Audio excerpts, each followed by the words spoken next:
The instruments that we saw in previous lecture work on 33 kV input, and in case of potential transformers output is generally 110 volts.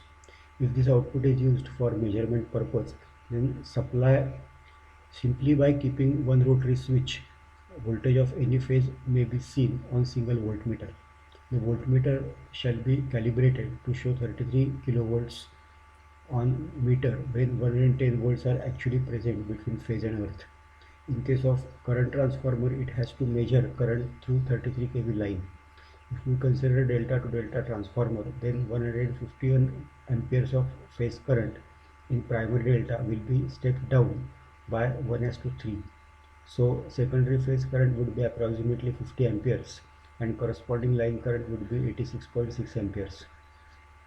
Generally, current transformers are used to carry 5 amperes in their secondary windings, so current ratio becomes 17.3 as to 1.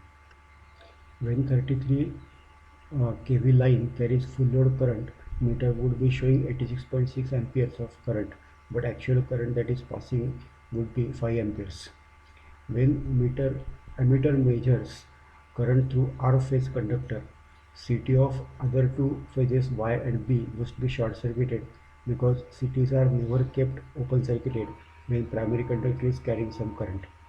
If CTs have separate cores in each phase for measurement and for protection, then protection CTs complete their circuits through trip coil of circuit breakers. We don't intend to explain protection scheme for switchyard network, but only intend to express typical equipment used in substation and their connection. Circuit breaker that we see on screen after CTs and PTs is vacuum circuit breaker. This circuit breaker has two contacts inside the space covered by porcelain. These contacts are, when connected, they carry load current that is 86.6 amperes. There may be two situations when contacts have to be disconnected. One when we have to disconnect load from supply, and second situation when contacts are carrying fault current. So relay signals trip coil of circuit breaker to separate contacts from each other. These contacts are spring loaded, so springs minimizes the break time. Further, the space around these contacts is evacuated, so this helps to extinguish the arc between contacts. Once contacts starts to separate from each other, arc resistance helps to disconnect circuit by extinguishing the arc. These two situations of breaker operation may be described as manual and automatic. Manual takes place for simple switching and automatic takes place when uh, fault occurs.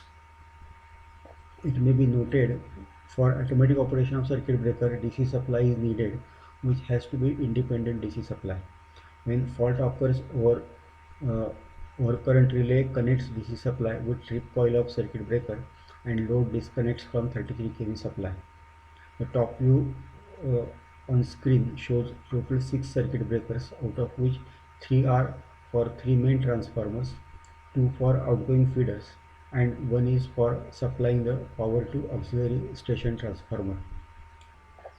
The last equipment that we shall be considering is isolator.